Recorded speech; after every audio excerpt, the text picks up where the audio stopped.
अस्सलाम वालेकुम। Welcome to K2U channel. बिस्मिल्लाहिर्रहमानिर्रहीम। आज ये दूसरा लेक्चर है MS पावर पॉइंट का, जिसमें मैं जो रिमेनिंग फ़ीचर्स हैं उनको डिस्कस करना चाहूँगी। ये एडवांस लेवल फ़ीचर्स हैं जो बिगनिंग लेवल पे पावर पॉइंट की जितनी भी चीज़ें थी वो हम लोग पहले लेक्चर में डिस्कस कर चुके हैं।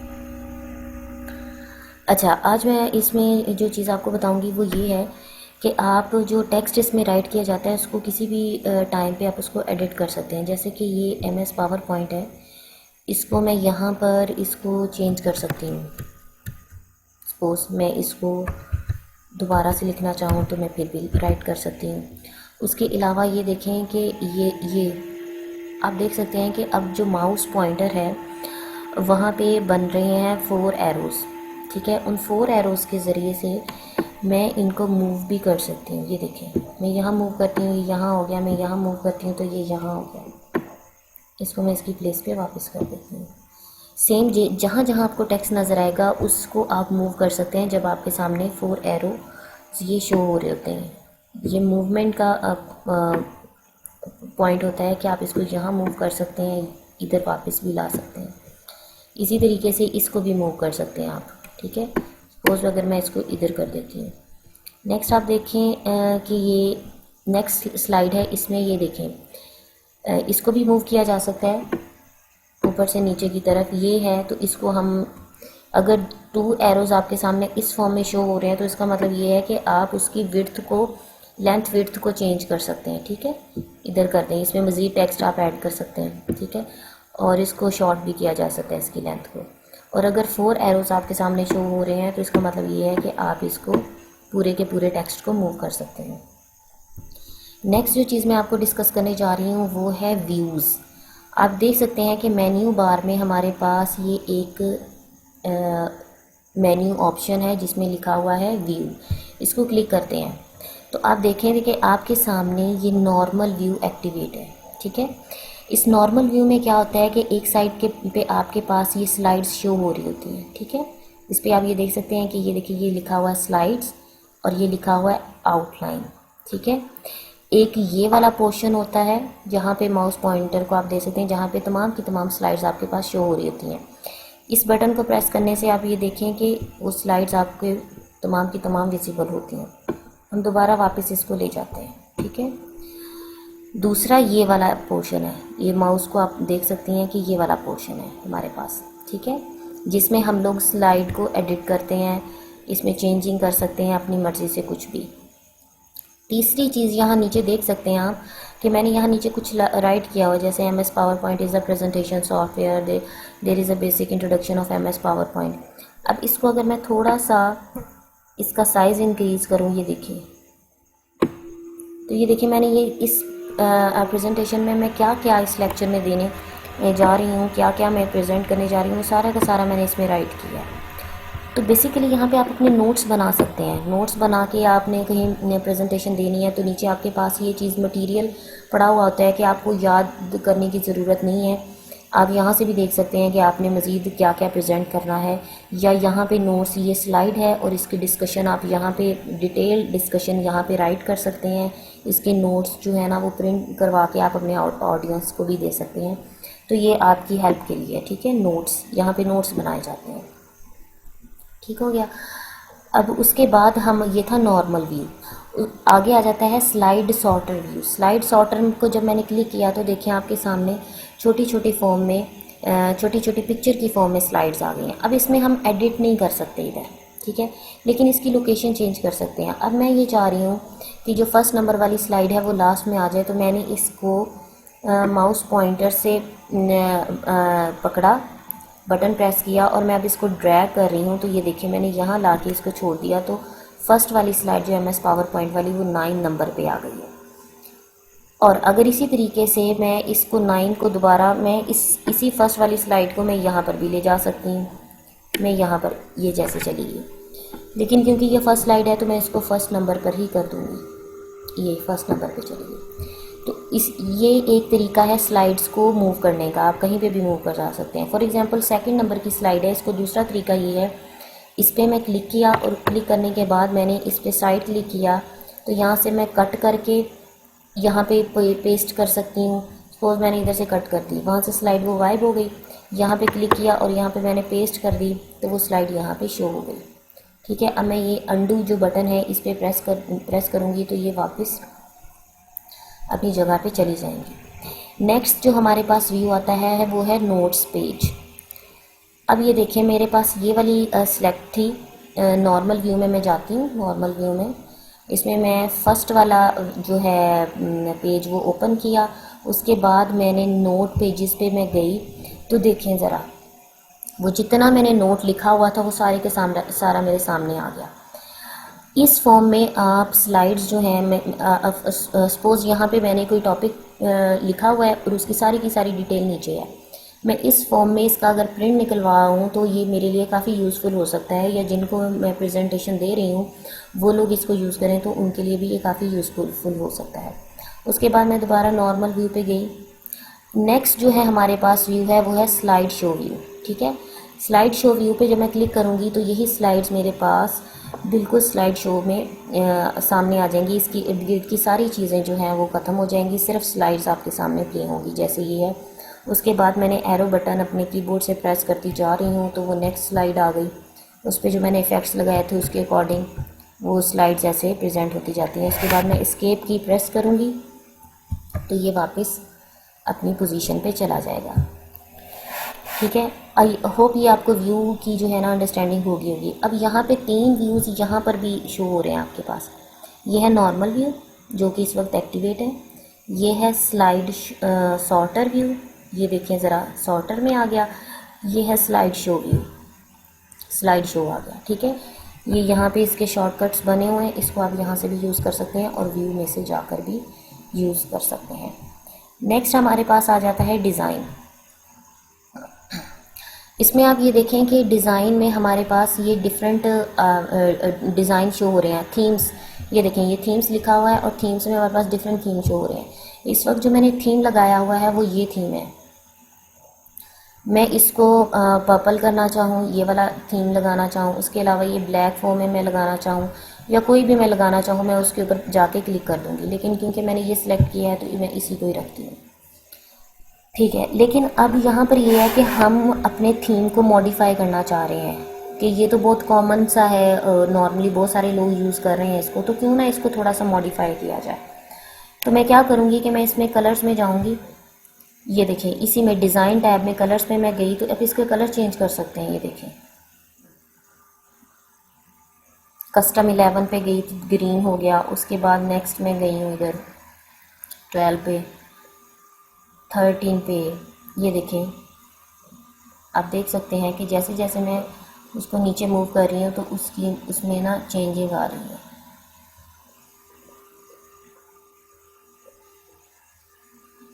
ठीक है, इसी तरह ये ऑफिस का लिए ये इस फॉर्म में ये डिफरेंट कलर्स आपके सामने। अब मैं अगर ऑरेंज से इसको ये थोड़ा सा मैरून सा शेड दे देती हूँ। चले, ये मैंने इसको शेड दे दिया। ठीक है, अब ये कलर्स मैंने इसके चेंज कर दिया। फ़ॉन्ट में जाके इसका चेंज करती हूँ। अगर मैं ऑफिस कर देती हूँ सपोज तो ये इसका फ़ॉन्ट मैंने चेंज कर दिया। मैं आगे बैकग्राउंड स्टाइल भी इसका चेंज करना चाह रही हूँ। मैंने बैकग्राउंड स्टाइल पे क्लिक किया और फॉर्मेट बैकग्राउंड्स पे क्लिक किया तो मेरे पास देखें सॉलिड फिल है। सॉलिड में मेरे पास कलर जो है वो ब्लैक वाइट है। अगर मैं इसको इस कलर को मैं सिलेक्ट करके लाइट सा ग्रीन शेड दे दूँ, ये देखें। ठीक है, ग्रीन दिया जो कि इतना अच्छा नहीं लग रहा तो मैं इसको थोड़ा सा ऑरेंज शेड दे के देखती हूँ तो ये ऑरेंज शेड है। ठीक है, आप इसमें से कोई भी शेड चूज़ कर सकते हैं। ब्लू है, उसके अलावा आप मोर कलर्स में जाके कोई और भी कलर इसमें चूज़ कर सकती हैं। ठीक है, अब अगर सपोज मैंने इसको ये कलर दे दिया। ठीक है, नेक्स्ट ये है ग्रेडियंट फिल, इस पे मैं क्लिक करती हूँ। अब देखिए इस पे मैंने क्लिक किया तो वो कलर तो वही है हमारे पास एक ऑरेंज सा, लेकिन उसमें उसके डिज़ाइन में चेंज आ गया। ठीक है, अब इसके हम डिज़ाइन कहाँ से चेंज कर सकते हैं, ये देखें यहाँ से यहाँ पे जाके आप देखें इसको, अगर सपोज ऐसे प्रेस करते हैं तो ये देखें ये कलर इसका चेंज हो गया। कोई भी पैटर्न लगाना चाह रहे हैं, ये देखिए यहाँ से इस फॉर्म में ये हो गया है। इसमें से कोई भी पैटर्न आप सेलेक्ट कर सकते हैं। ये देखें इस तरह से है, ये इस फॉर्म में भी आ सकता है। ठीक है, आप इसमें से कोई भी पैटर्न जो है वो सिलेक्ट कर सकते हैं। जैसे कि ये थोड़ा लाइट था, मुझे अच्छा लगा, मैंने इसको सिलेक्ट कर लिया। अब ये देखिए ये लीनियर में, मतलब ये लाइनों की फॉर्म में आ रहा है। अगर मैं इसको रेडियल कर दूं तो ये देखें उसका कलर जो है वो चेंज हो गया। अगर मैं उसको रेक्टेंगुलर कर दूं तो वो देखें उसका कलर जो है वो रेक्टेंगल्स की फॉर्म में शो होना शुरू हो गया। और उसके बाद उसको ये देखते जाए, मैंने इसको डिफरेंट ऑप्शन है, इसमें आपको जो जैसे पसंद आता है आप उसको उस हिसाब से कर सकते हैं। ये भी चीज़ अप्लाई करके आप उसके बाद अप्लाई टू ऑल कर दें और ये आपकी उस पर अप्लाई हो जाएगा। सपोज़ अगर आपको ये नहीं करना, आप पिक्चर और टेक्सचर फिल करना चाह रही हैं, ठीक है, इसमें ये देखें ये एक टेक्सचर आ गया आपके पास, लेकिन मुझे ये पसंद नहीं है, मैं कोई और इसमें लगाऊँ, ये लगाना चाहूँ, या देख लें इसमें मैं ये लगाना चाहूँ, या सपोज़ मैं ये लगाना चाहूँ इसमें वुडन सा, या ये, ठीक है।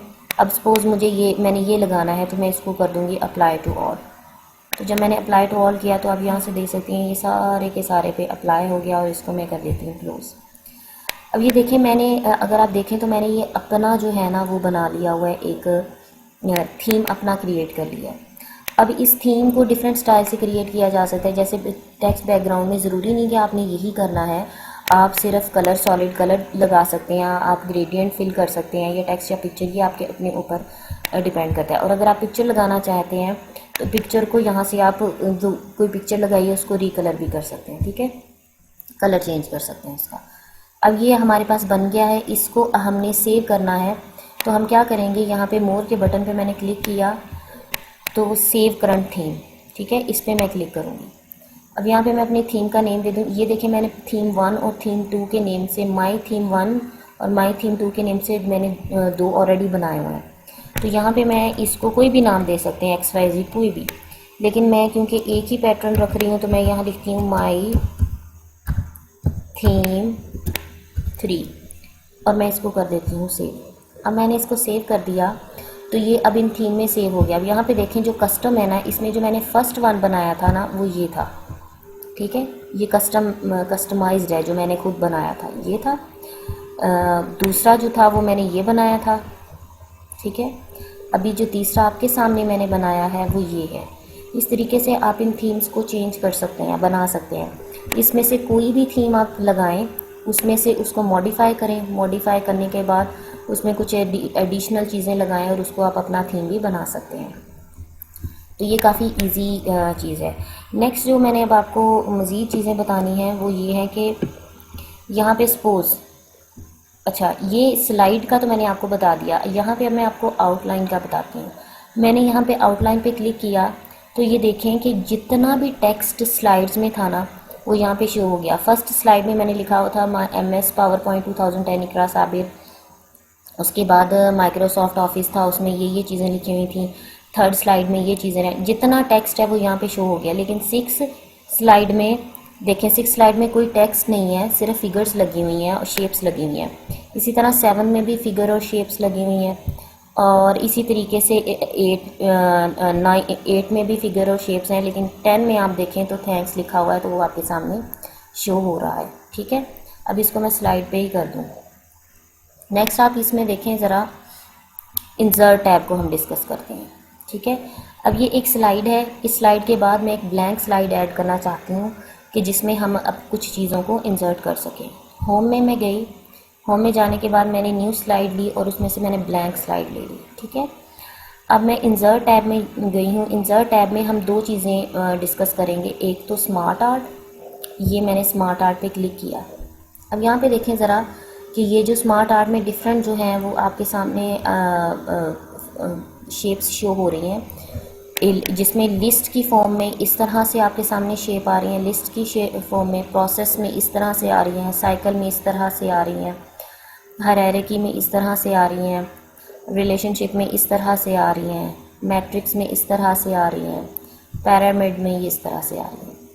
अच्छा, अब ये स्मार्ट आर्ट किस लिए होता है? डिफरेंट सब्जेक्ट के ऊपर जब आप काम कर रहे होते हैं, बायो है, केमिस्ट्री है, या कुछ भी है, तो उस पर कुछ ना कुछ फिगर्स ऐसी आती हैं जिसको आप ग्राफिकली प्रेजेंट करना चाहते हैं, तो उसके लिए ये चीज़ें यूज़ करना बड़ा आसान हो सकता है। जैसे मैंने ये साइकिल पे क्लिक करती हूँ, उसमें से मैंने ये एक फ़िगर ले ली, ठीक है, इसको मैं ओके कर देती हूँ। ये देखिए मेरे सामने वो फिगर आ गई, ठीक है।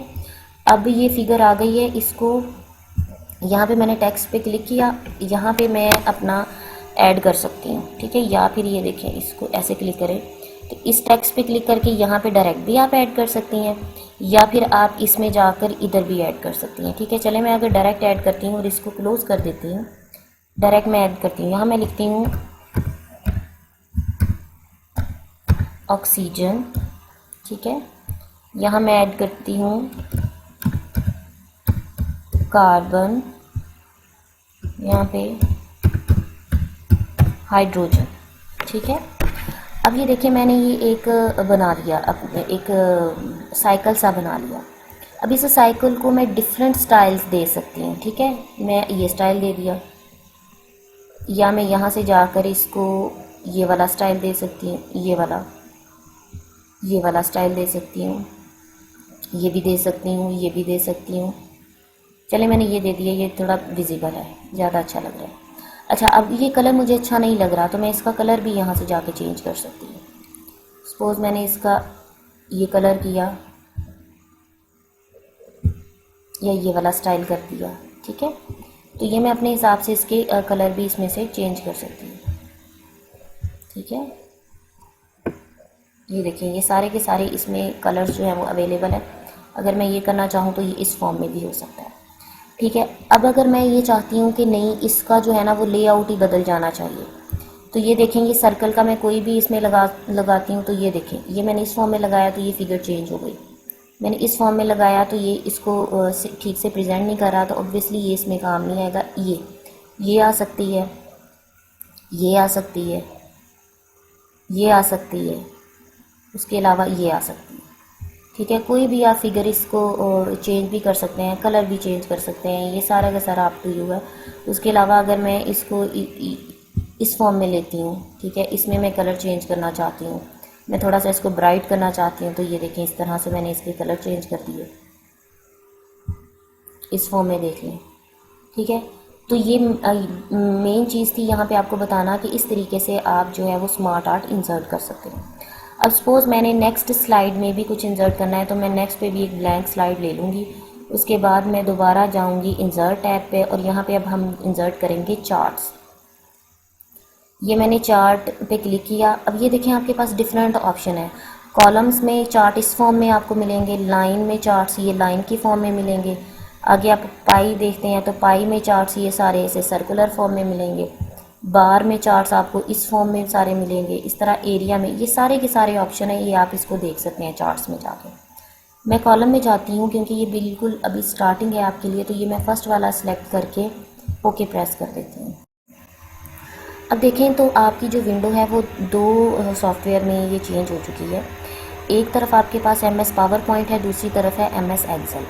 अब ये जो चार्ट बना हुआ है इसमें कुछ भी आपको एडिट करना है तो आप इधर एक्सेल में एडिट कर सकते हैं। यहाँ पे देखें कैटेगरी 1 आपके पास शो हो रही है, तो इधर देखें ये कैटेगरी 1 यहाँ लिखी है। सपोज यहाँ पर कैटेगरीज में मैं लिख देती हूँ मैथ, मतलब मैं यहाँ पे 4 सब्जेक्ट्स का रिज़ल्ट शो कर रही हूँ, मैथ,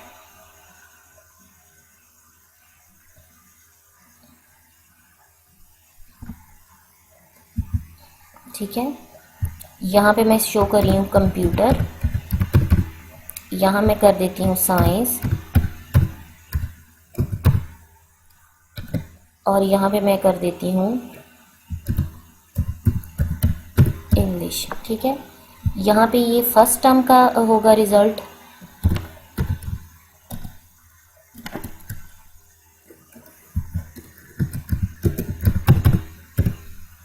यहाँ पे हमारे पास आ जाएगा सेकंड टर्म, यहाँ पे हमारे पास आ जाएगा थर्ड टर्म, ठीक है। इसमें सपोज मैं मार्क्स लगा देती हूँ 90 आए हैं उसके फर्स्ट टर्म में। ये कोई स्टूडेंट है जिसके फर्स्ट टर्म में मार्क्स 90 आए, सेकंड में 89 आए और थर्ड में 60 आए, ठीक है। उसके बाद देखें ज़रा ये दूसरे वाले में देखें कंप्यूटर में, उसके पहले मार्क्स हैं 70, उसके बाद हैं 89, फिर 99, ठीक है।